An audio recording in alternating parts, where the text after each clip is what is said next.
Before we get started, make sure to subscribe to the channel and like this video. That way, you'll always stay connected to our stories and never miss the next adventure. So here's the thing about arrogance. It always sounds loudest in rooms designed for quiet diplomacy. And the briefing hall aboard the Infinite Accord was very much designed for quiet diplomacy. All sweeping curves and soft lighting, acoustic panels that could turn even the harshest voice into something almost pleasant. Almost. General Thros was not a pleasant voice. "Look at this," he bellowed, his massive frame casting shadows across 3 rows of seats. 9 feet of Gorvan muscle and military decoration, he gestured with one enormous hand toward the front of the room. "This is what the Coalition sends us? A human? Look at her. She's been mauled so many times, I'm surprised there's anything left to scar." The laughter that followed was uncomfortable, scattered, the kind that happens when someone important makes a joke, and everyone's trying to figure out if they're supposed to find it funny or horrifying. Most of the assembled delegates chose a nervous middle ground, a sort of polite chuckle that died quickly in the recycled air. Dr. Amara stood at the presentation console, her fingers still moving across the holographic display of Ralmoth biological data. She didn't look up, didn't pause, didn't give General Thros the satisfaction of a reaction. And, oh, that just made him louder. "Seriously," he continued, warming to his audience now, "what kind of species gets torn up this badly and keeps coming back for more? Those claw marks on her arms, what are those, 6 centimeters deep? And that burn tissue on her hands, that neck scar." He made a show of shuddering, his armored hide rippling with the movement. "Humans are walking targets, fragile little things that should stick to paperwork and leave the real work to species that can actually survive it." Ambassador Lix shifted in his seat, his fox-like ears flattening against his skull. The Fennery diplomat was many things: nervous, protocol-obsessed, generally uncomfortable with conflict, and right now he was all of those things at once. "General Thros, perhaps we should—" "Should what?" The general turned his bulk toward the ambassador, and Lix immediately went silent. "Should pretend that sending a scarred-up human doctor to advise on the most dangerous predator species we've encountered in a decade is somehow a good idea? Should we ignore the obvious fact that she's clearly terrible at avoiding danger?" Dr. Amara finally looked up. Her eyes, calm, dark, utterly unreadable, swept across the room. She took in the assembled delegates. 3 Gorvan military officers clustered around their general like moons around a gas giant. A handful of Fenari diplomats trying to disappear into their seats. 2 Crixian scientists in the back row watching with compound eyes that missed nothing. And perhaps 20 other species representatives, all suddenly very interested in their data pads. She looked at General Thros last. "Are you finished?" she asked. Her voice was quiet, level, with just enough edge to cut through his bluster without raising in volume. The general grinned, showing rows of flat, grinding teeth designed for crushing bone. "Finished? I'm just getting started, little human. Tell me, how many times have you nearly died? Because looking at you, I'd guess, what, a dozen? 2 dozen? At what point does someone realize they're not cut out for fieldwork?" Dr. Amara returned her attention to the holographic display, rotating a 3-dimensional model of a Ralmoth skull with one scarred hand. The burns on her fingers caught the blue light of the projection, turning the damaged tissue into something that looked almost artistic. Almost. "The Ralmoth," she said, as if the general hadn't spoken at all, "are apex predators native to the 4th planet in the Outer Rim's Cascade system.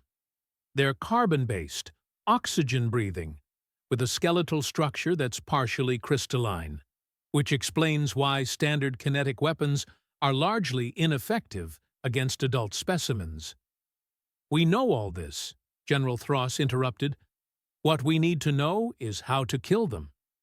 "No," Dr. Amara corrected, still not looking at him. "What you need to know is whether you should kill them. There's a difference."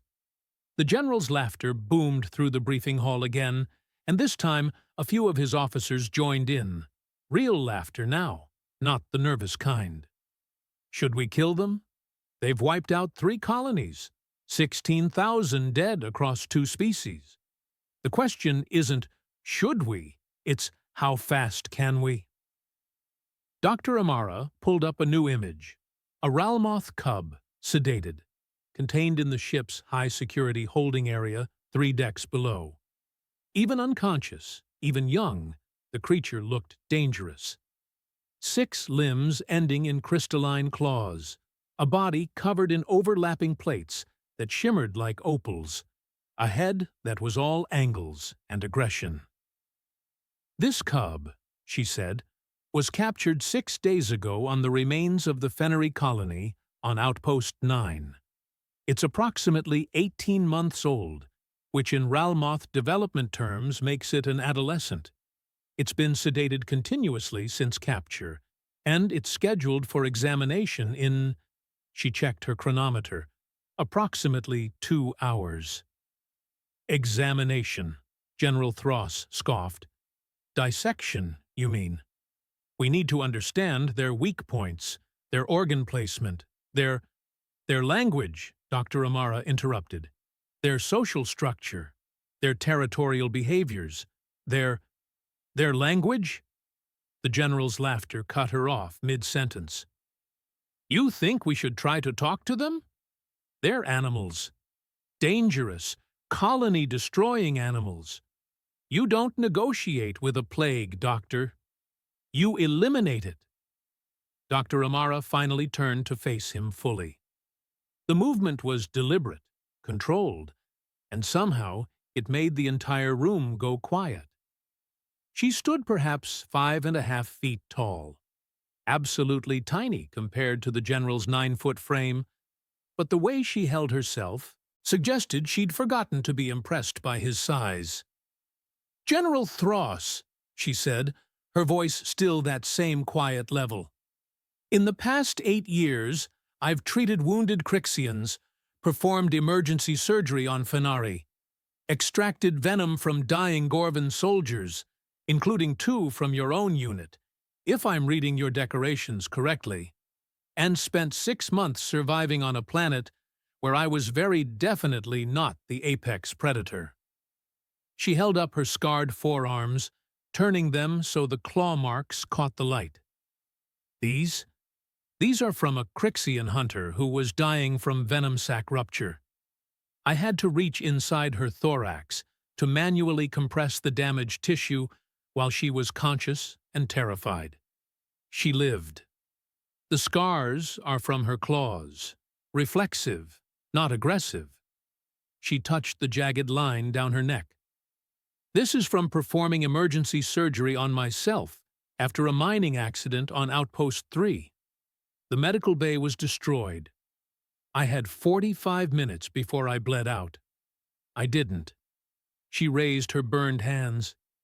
"And these are from pulling 3 Fenari children out of a crashed shuttle that was about to explode. The hull plating was superheated. I got them out anyway." The briefing hall was absolutely silent now. Even General Thross had stopped laughing. "So, yes," Dr. Amara continued, lowering her hands, "I have scars. Lots of them. Each one is a story about a life I saved, or a situation I survived, or a species I learned to understand well enough to help. You look at these marks and see weakness, General. I look at them and see a resume." She turned back to the holographic display, dismissing him with the gesture. "The examination begins in 2 hours. I suggest everyone who plans to attend reviews the safety protocols. Ralmoth, even sedated cubs, are extremely dangerous. We'll need..." You know what I think? General Thross said, his voice dropping to something almost conversational, which somehow made it more menacing. I think you're soft. I think humans are soft. I think you've survived this long through luck, not skill. And I think putting you in charge of examining the most dangerous specimen we've ever captured is a mistake that's going to get people killed. Dr. Amara didn't respond. She simply continued her briefing, her scarred fingers dancing across the holographic controls, her voice steady as she outlined containment procedures and examination protocols. But Ambassador Lix, watching from his seat, noticed something the general apparently didn't. When Dr. Amara had pulled up the image of the sedated cub, she'd paused for just a fraction of a second. Her eyes had tracked across the creature's form with something that looked almost like recognition. No, that couldn't be right. Humans had only encountered Ralmoth 6 days ago when the cub was captured. Still, there was something in the way she looked at that image. Something that made Ambassador Lix wonder if maybe, just maybe, General Thross had made a very large mistake in mocking the scarred human doctor. The briefing continued for another 30 minutes. Dr. Amara outlined the examination procedure. Maintain sedation, run non-invasive scans first, monitor vital signs constantly, keep a full security team on standby. It was thorough, professional, exactly what you'd expect from someone who'd spent years working with dangerous xenobiological specimens. General Thross spent the entire time making quiet comments to his officers, just loud enough for the front rows to hear. Comments about human fragility, about soft sciences and softer scientists, about how a real military approach would be faster, more efficient, more likely to actually produce useful tactical data. When the briefing finally ended, the delegates filed out in small clusters, speaking in hushed tones about the upcoming examination. The Crixian scientists were excited. This was unprecedented access to a completely unknown species. The Fenari diplomats were nervous. 3 of their colonies had been destroyed after all. The Gorvan officers were confident, already planning the military campaign that would follow once they understood the enemy's weaknesses. Dr. Amara remained at the console, reviewing her notes one final time. She was alone in the briefing hall when Ambassador Lix approached, his clawed feet clicking softly on the polished floor. "Dr. Amara," he said quietly, "I apologize for the general's behavior. He's very good at warfare, less good at diplomacy." She looked up, and for the first time since the briefing began, she smiled. It was a small smile, tired around the edges, but genuine. "It's fine, Ambassador. I've dealt with worse." "I don't doubt it," Lix said, glancing at her scars. "Those stories you told about how you got those marks, they're all true?" "Every word." "Then why didn't you mention the neck scar? You explained the others, but not that one. The mining accident, you said, but—" He paused, his translator struggling with the nuance. "It looked like claw marks to me. Very specific claw marks." Dr. Amara's smile faded. She touched the scar on her neck, a gesture that looked almost unconscious, like checking that something precious was still in place. "You have good eyes, Ambassador." "Fenari vision is quite acute, yes. So, not a mining accident?" "The mining accident happened. The scar is from something else." She closed down the holographic display, the blue light winking out and leaving them in the softer ambient glow of the briefing hall. "Something I'm not ready to discuss yet." "But you will. Discuss it, I mean?" "Probably." She picked up her datapad, tucking it under one scarred arm. "In about 2 hours, when everyone sees what happens during the examination. Then I suspect I'll have some explaining to do." Ambassador Lix felt his ears perk forward with curiosity and alarm in equal measure. Dr. Amara, is there something about the Ralmoth that you haven't told us? Something important? She walked past him toward the exit, then paused at the doorway. When she looked back, her expression was unreadable again. That same calm mask she'd worn while General Thross mocked her scars. "Ambassador," she said quietly, "what do you know about pack bonding?" Pack bonding? It's a social structure common among predator species. Wolves on Earth, Crixian hunters, some of the Fenari subfamilies. Why? Just curious.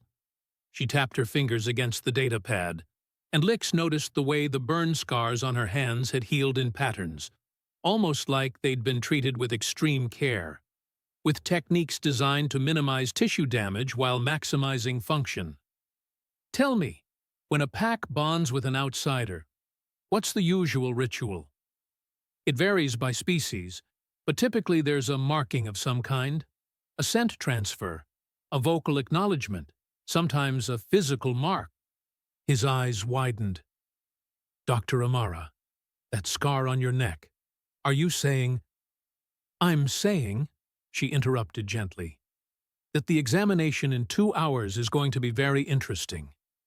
I suggest you attend, Ambassador, and maybe bring some recording equipment. The General is going to learn something today, and I'd hate for him to forget it.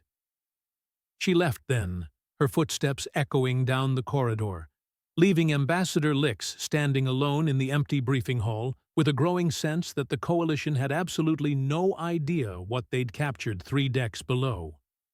And more importantly, they had no idea who they'd brought in to examine it. 2 hours can feel like an eternity when you're waiting for something to go spectacularly wrong. And Ambassador Lix spent every minute of those 2 hours convinced that something was absolutely going to go spectacularly wrong. He found Dr. Amara in Medical Bay 3, which had been converted into a staging area for the examination. She was checking equipment with the methodical precision of someone who'd done this 1,000 times before. Scanning devices, medical instruments, emergency sedation protocols. Her scarred hands moved across the equipment with practiced ease, adjusting settings, running diagnostics, preparing for every possible contingency. You came early, she said without looking up. Most people wait until the last possible moment to witness potential disasters. I'm Fenari, Lix replied, settling into a chair near the observation window. We're genetically predisposed to anxiety. It's why we make such good diplomats.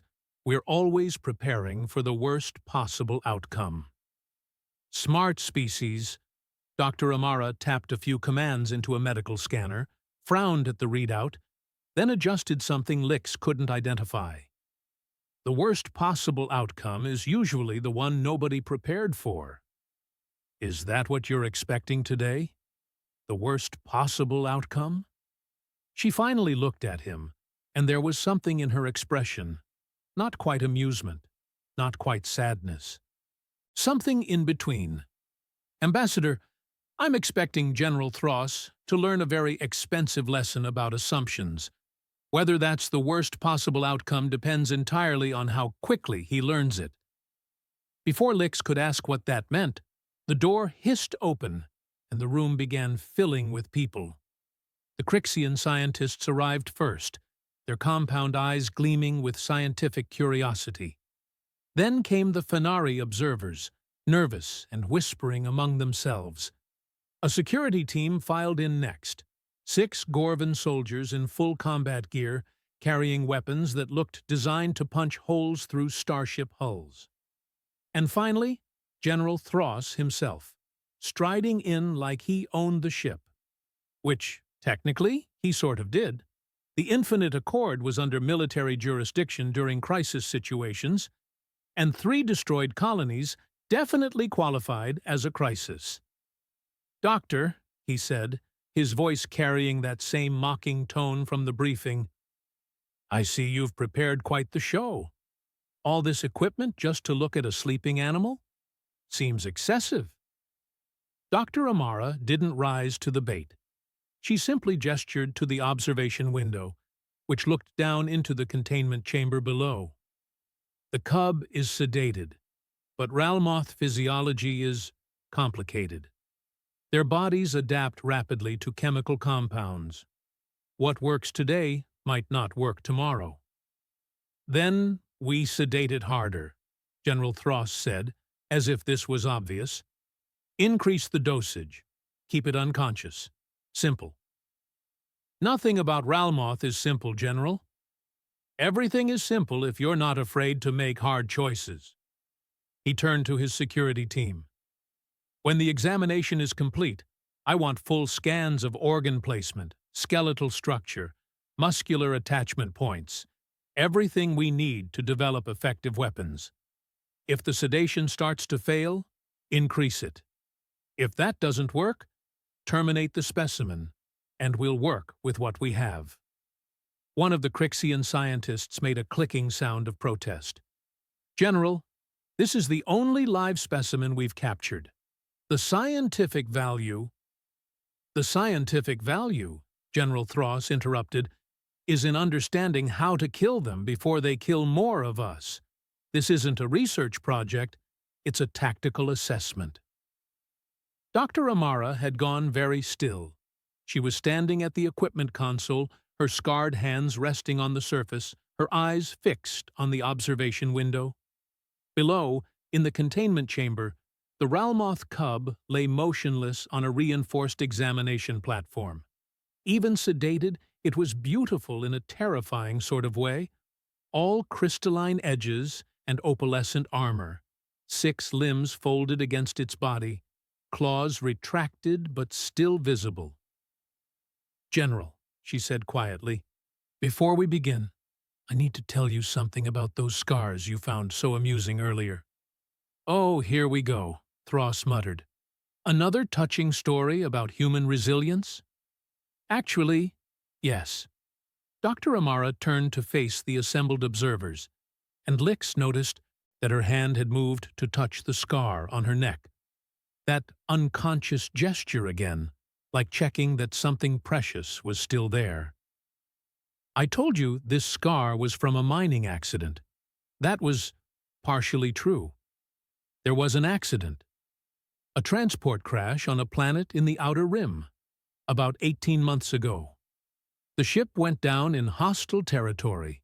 Very hostile. No rescue possible for at least 6 months, due to stellar positioning. She paused, and the room had gone quiet. Even General Thross seemed interested now, though his expression suggested he was waiting for the punchline. I was the only survivor, Dr. Amara continued. No supplies, no shelter, no way to call for help. The planet's atmosphere was breathable, but the local fauna was less welcoming. I spent the first week hiding in the wreckage, treating my injuries, trying to figure out how to survive long enough for rescue. And let me guess, General Thross said, you befriended some local creatures and they helped you? Is this going to be one of those heartwarming tales about the power of friendship? Dr. Amara smiled, but it wasn't a pleasant smile. Actually, General, I spent the first week being hunted. The apex predators on that planet were very interested in the strange, soft creature that had fallen from the sky. They tracked me for days, surrounded the crash site, waited for me to run out of water. She pulled up a star chart on the observation room's main display, highlighting a planet in the Outer Rim. The planet was designated OR329 in Coalition records. No official name, no colonies, marked as uninhabitable due to dangerous megafauna. The survey team that had visited 8 years prior had lost 3 members to predator attacks and recommended the entire system be quarantined. Lix felt something cold settle in his stomach. Dr. Amara, what was the designation of the planet where we captured the Ralmoth cub? Or 329, she said softly. Though the locals, the ones who can actually communicate, call it something else. In their language, it translates roughly to the Singing Stones, beautiful name for a beautiful, deadly place. The room erupted in noise. The Crixian scientists were clicking frantically at each other. The Fennery observers were on their feet, ears flat against their skulls. General Thross's security team had their hands on their weapons, looking between their commander and the human doctor with expressions that suggested they were rapidly recalculating threat assessments. General Thross himself had gone very still. "You're telling me," he said slowly, "that you spent 6 months on the Ralmoth homeworld, living among them?" "Not among them," Dr. Amara corrected. "That would imply I was part of their society. I was more of a tolerated outsider, a curiosity that they decided not to kill." "Impossible," one of the Gorvan officers said. "Ralmoth are pure predators. They don't tolerate anything. They hunt, they kill, they consume." "They also communicate," Dr. Amara said. "They also mourn their dead. They also have complex social hierarchies and territorial agreements, and what I can only describe as cultural traditions. They're not mindless killers. They're intelligent beings with a society we don't understand." "Then why?" General Thross demanded, his voice rising. "Did they destroy 3 colonies? Why did they kill 16,000 people?" "Because we built those colonies on their sacred grounds." Dr. Amara's voice was sharp now, cutting through the noise like a blade. "The Fennery colony on Outpost 9? Built directly on top of a Ralmoth burial site. The mining operation on Outpost 6? Drilling into what they consider a temple. The research station on Outpost 12? Constructed in the middle of their primary hunting grounds during breeding season." She pulled up images, survey data, colony placement maps, Ralmoth territorial markers that nobody had recognized as territorial markers because nobody had known what to look for. "We didn't attack them," she continued. "We desecrated their most sacred places, killed their young when they tried to defend those places, and then acted surprised when they retaliated. From their perspective, we're the monsters. We're the ones who came to their world and started destroying everything they hold dear." Ambassador Lix was staring at the star charts, his mind racing through diplomatic protocols and first contact guidelines and all the ways this situation had gone catastrophically wrong before anyone even realized there was a situation. "Dr. Amara, if what you're saying is true, then this isn't a military crisis. This is a diplomatic disaster. We need to complete the examination," General Thross interrupted. His voice was hard now, all traces of mockery gone. "If the Ralmoth are intelligent, then that makes them an intelligent hostile force. That makes them more dangerous, not less. Or," Dr. Amara said, "it makes them someone we can negotiate with. Someone we can apologize to.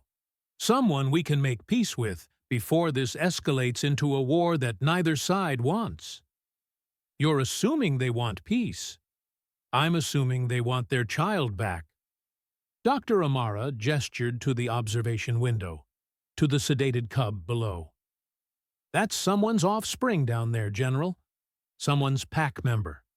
Someone who's probably terrified and alone and wondering why the strange aliens who killed their family are keeping them in a cage." She moved to the equipment console, her fingers dancing across the controls. "So here's what's going to happen. I'm going to go down there and examine that cub. I'm going to check for injuries, malnutrition, psychological trauma. I'm going to treat whatever needs treating. And then, if you're very lucky and very smart, you're going to let me try to establish communication." "Absolutely not," General Thross said. You'll go down there with a full security team.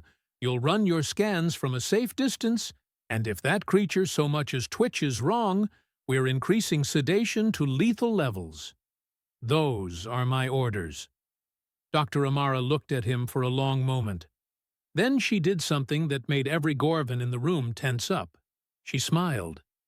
It was a cold smile, the kind that suggested she knew something they didn't, and was about to enjoy proving it.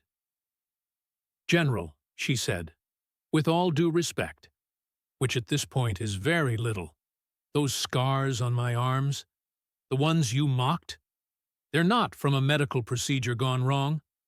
They're from a bonding ritual, a Ralmoth bonding ritual. That scar on my neck? That's a pack mark. It means I'm protected.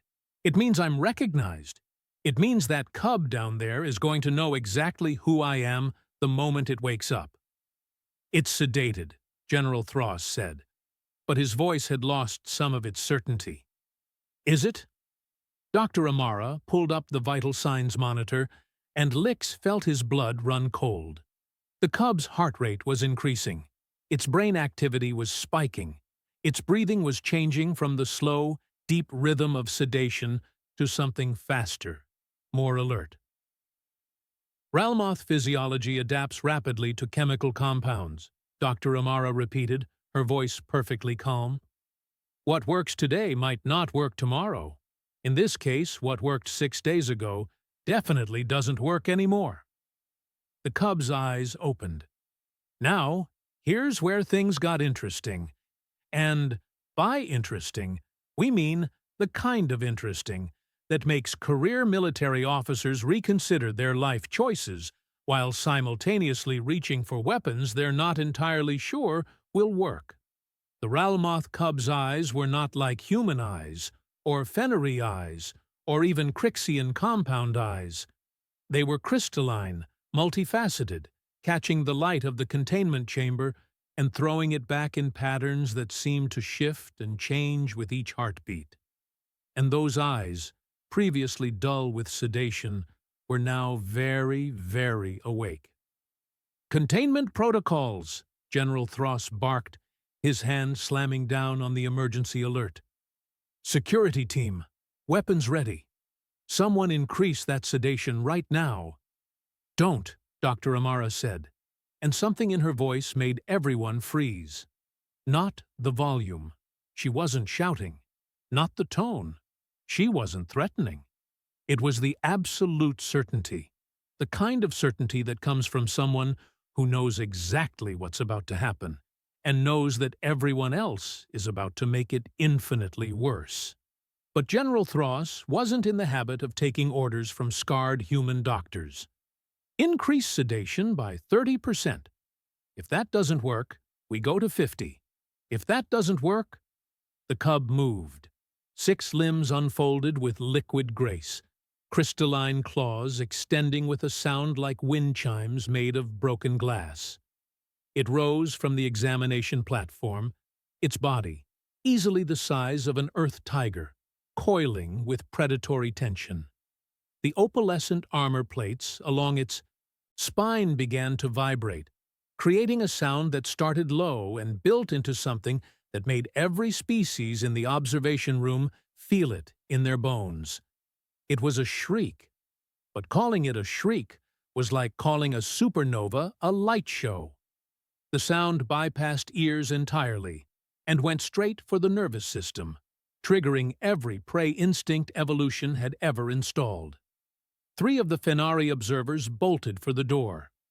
One of the Crixian scientists collapsed, their legs giving out. Ambassador Lix felt his vision narrow to a tunnel, his body screaming at him to run, hide, anything but stay in range of that sound. The containment field flickered, sparked.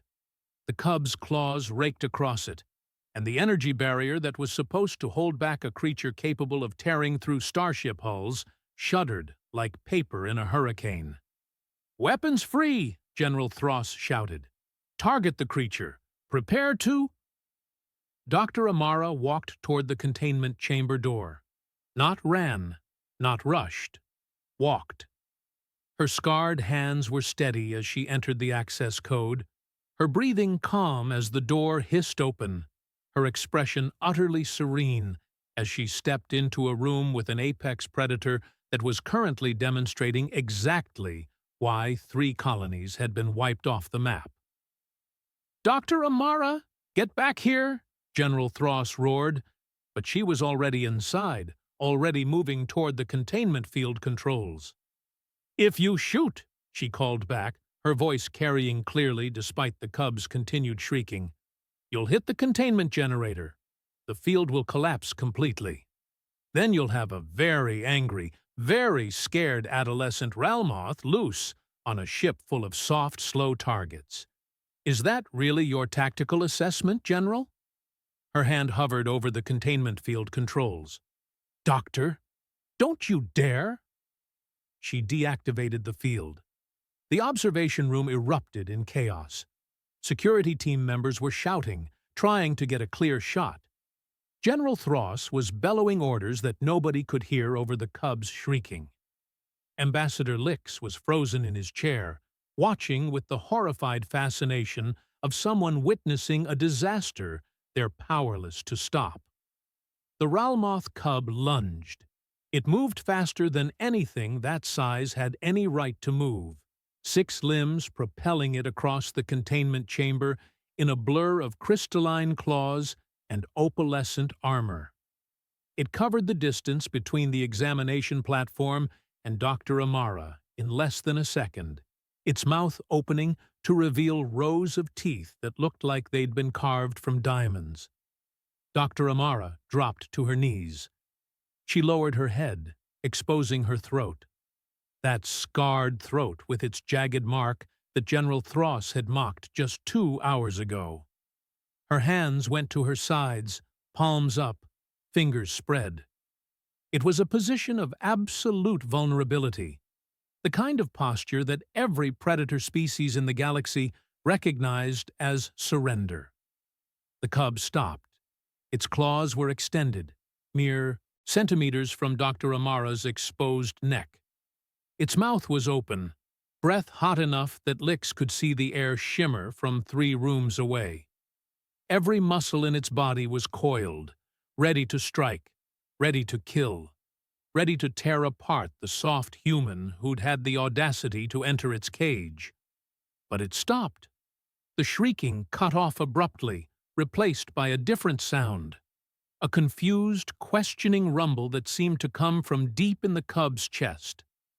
Its crystalline eyes, which had been reflecting rage and terror in equal measure, shifted, focused, locked onto the scar on Dr. Amara's neck. And then, Dr. Amara did something that made absolutely no sense to anyone watching. She started making sounds, not words in galactic common, not even words in any human language. She made clicks with her tongue, low growls in her throat, harmonic hums that seemed to resonate with the same frequency as the cub's armor plates. The sounds were alien, uncomfortable, wrong in the way that hearing a human voice do things human voices shouldn't be able to do is always wrong. But the cub responded. Its rumbling changed pitch, becoming less aggressive, more conversational.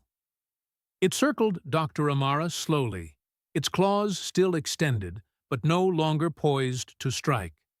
Its head lowered, bringing those crystalline eyes level with hers, and it made a series of sounds that were somehow both musical and threatening.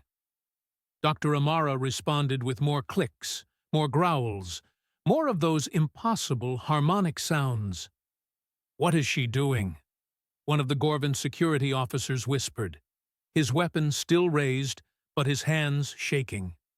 "She's speaking Ralmoth," Ambassador Lix said, his voice barely audible. "She's actually speaking their language."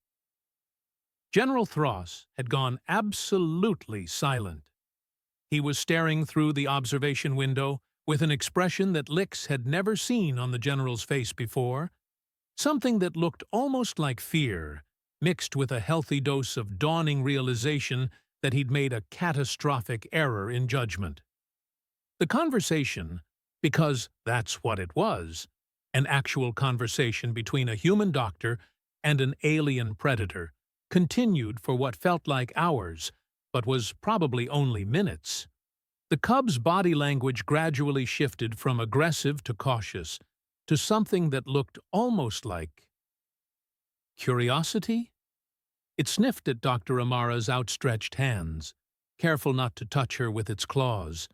It leaned closer to examine the scars on her arms, making soft, questioning sounds.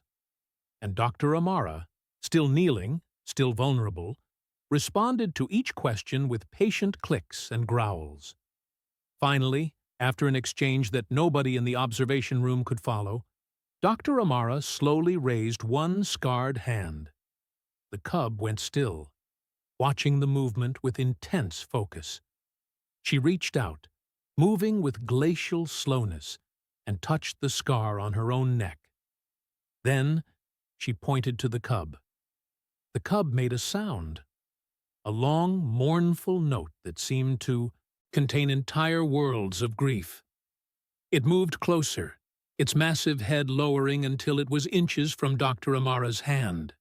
And then, with a gentleness that seemed impossible for a creature with claws that could shred starship hulls, it touched its forehead to her scarred forearm. The room went absolutely silent. "That's a pack greeting," Dr. Amara said, her voice carrying clearly now that the shrieking had stopped. She was still speaking in that calm, level tone, as if she wasn't kneeling in front of a predator that could kill her without effort. "It's how Ralmoth acknowledge family members after a long separation. This cub recognizes my pack mark. It knows I'm protected." She started examining the cub with her free hand, running her fingers along its armor plates, checking for injuries, speaking in a continuous stream of clicks and growls. The cub allowed this, occasionally responding with its own sounds, sometimes leaning into her touch like a cat seeking affection. "It's malnourished," Dr. Amara reported, her doctor voice taking over. "Dehydrated. It has 3 cracked armor plates, probably from the capture, and what looks like an infection in its rear left limb. It's also terrified, grieving, and asking about its mother." "What did you tell it?" Ambassador Lix asked, his voice barely a whisper. Dr. Amara's expression went very still. "I told it the truth, that its mother died defending their territory from invaders, that it's alone now, that I'm going to try to help." She looked up at the observation window, her eyes finding General Thross through the reinforced glass. "And I told it," she continued, her voice hardening, "that the beings who killed its family didn't understand what they were doing, that they made a terrible mistake, that some of them are very, very sorry." The cub made another mournful sound, and Dr. Amara returned her attention to it, speaking in that alien language, her scarred hands gentle as she continued her examination. General Thross finally found his voice. "How long have you been able to speak their language?" "6 months," Dr. Amara replied without looking up. "Give or take. Ralmoth communication is complex. It's not just sounds, it's body language, pheromone markers, even the way their armor plates vibrate. It took me 3 months just to learn how to say, 'Please don't eat me,' without accidentally saying, 'I'm delicious. Please try me.'" Despite everything, despite the tension and fear and absolute insanity of the situation, Ambassador Lix almost laughed. So here's the part where General Thross had to make a choice. And for a career military officer who'd built his entire reputation on decisive action and overwhelming force, it was possibly the hardest choice he'd ever faced. He could order his security team to fire, could flood the containment chamber with enough sedative gas to knock out a small army, could activate emergency protocols and vent the entire section into space, Doctor. Amara and the cub both. Or he could admit that maybe, just maybe, The scarred human doctor he'd spent the morning mocking knew something he didn't. "Stand down," he said finally, and every weapon in the room lowered with visible reluctance. "Dr. Amara, you have 10 minutes to complete your examination. Then we need to discuss what happens next."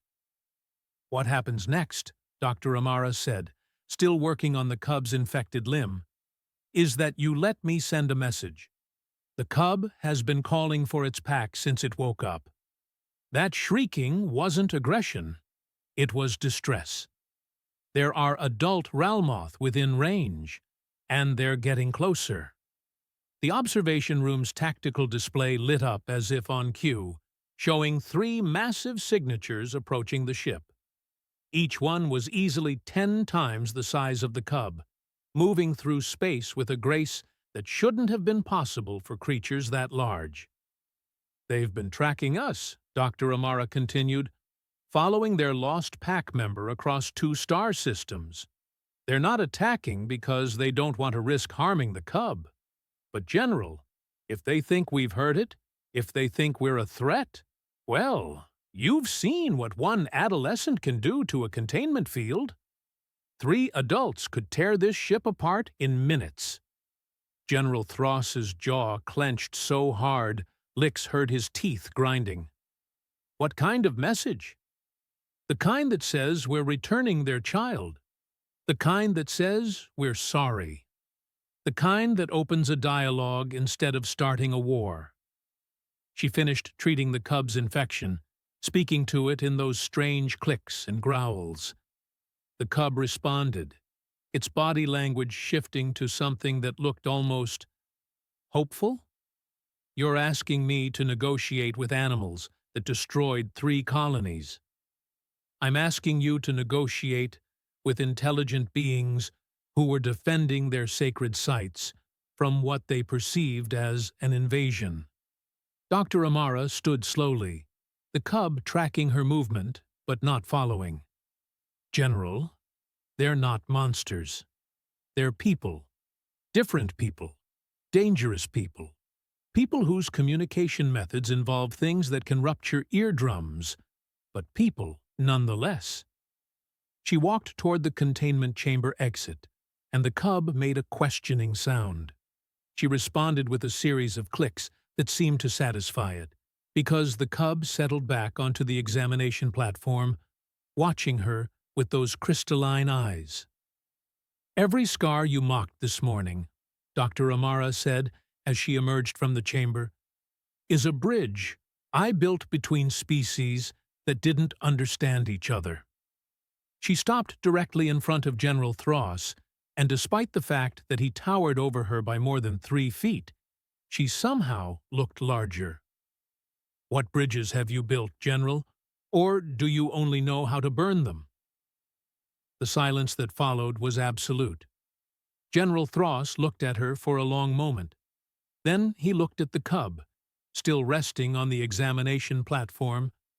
Then he looked at the tactical display, at the 3 massive signatures getting closer with each passing second. "Send your message," he said finally.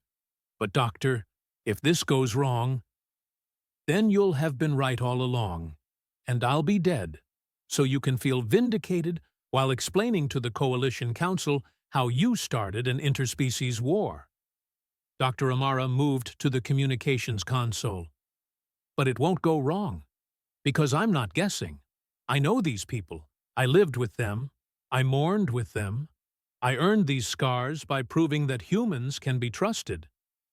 She activated the communication channel, and the sound that came out was unlike anything Lix had ever heard. Part song, part shriek, part harmonic resonance that made his teeth ache. It was beautiful and terrible in equal measure, and it went on for nearly a minute. When it ended, the cub in the containment chamber responded with its own call, adding its voice to Dr. Amara's message.